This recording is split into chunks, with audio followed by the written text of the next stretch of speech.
Hi, I'm April with Jay's Catering, and we're here at the beautiful Casino San Clemente, interviewing Amber with the Love Riot, talking about wedding planning and what are the most important aspects for your special day.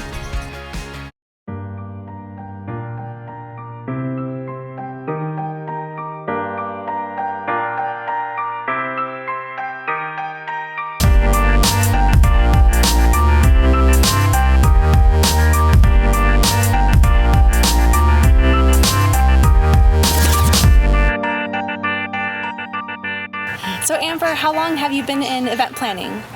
I have been in planning for 6 years. I used to work for somebody else, and then I started my own company last year, so the beginning of last year, and so this is my second year as the Love Riot. Oh, very nice. What has made you, want to become an event planner? It's so silly because I feel like this is what you hear from so many people, is that when they plan their own wedding, that's when they start kind of getting the bug to get into events. But that's totally what happened, and I'm so excited. So Amber, what are the most important overlooked aspects of an event planner for your job? I would say vendor relationships that we built in the industry, and knowing our resources of who to hire to stay within budget, who's reputable, who we're not kind of guessing on the quality of the vendors we're hiring. So I think that's a big one for sure. So being on the catering aspect of wedding planning, I do see this a lot. What do you think of the brides who say, my aunt or, one of my friends is going to be the day of coordinator? How do you kind of approach that with the bride? Yeah, that's a good one. I think it is possible for a friend or a family member to be capable of being organized and putting together a timeline and helping run it. But with that being said, I am definitely not a fan of putting your family and friends to work on the day of, just because you want them to be part of your day instead of working. And also, I think one of the other negatives is that if something does go wrong or there's a fire to put out or something like that, I don't know that they have the experience to know what their resources are or know how to fix it. So what tricks of the trade do you use to help your brides not sacrifice their vision but also stay on their desired budget? Yeah, budget is always such a bad word to brides.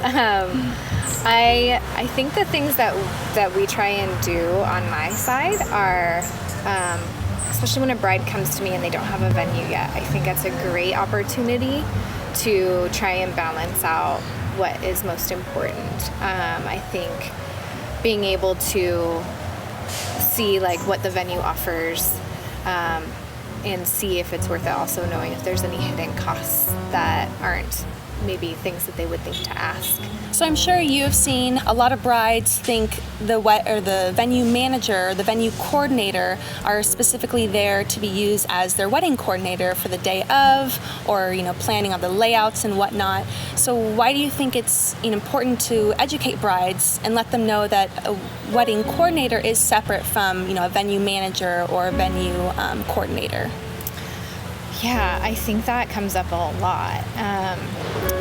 I think the distinction that needs to be made is that the venue coordinator, who I'm always really excited if a venue has one, they're so great at helping the bride stay on track as far as making sure, do you have all your vendors? Here's your layout.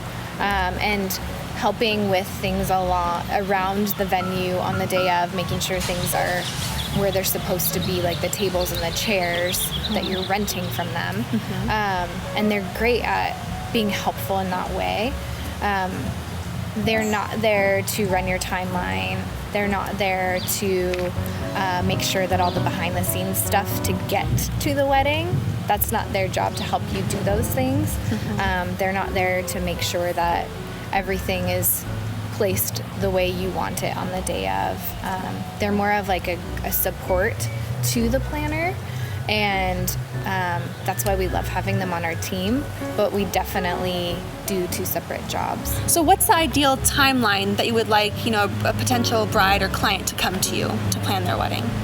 I would say for them to be able to maximize the vendors available and the selection that they can get as far as venues, photographers, all of that, I would say a year is a good amount of time. A year to maybe 9 months. It gives us a great amount of time to knock out a bunch of booking of vendors.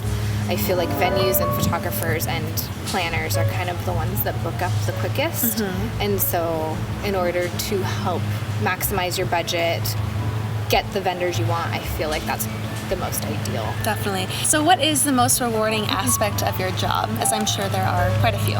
There are quite a few. One of my all-time favorites is that my clients become friends, that we build a relationship after spending a year together in this very kind of intimate time in their life, and they're sharing that with me and I get to be a part of it. So there's a lot of clients that now I call friends, and we are able to continue our relationship, but now on a personal level. And I absolutely love that. So after all these questions and answers, what is your number one advice that you would like to give to your current brides, future brides, any bride out there? I think it would be trust your vendors.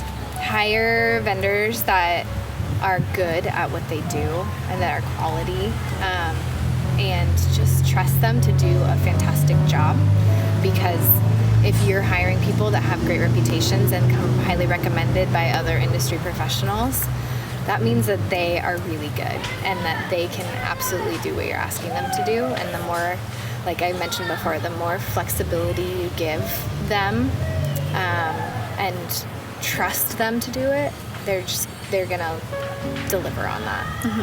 Well, thank you so much, Amber, for coming out with us and answering all these questions. So if you have any other further questions, feel free to visit Amber at theloveriot.com, and thank you for watching.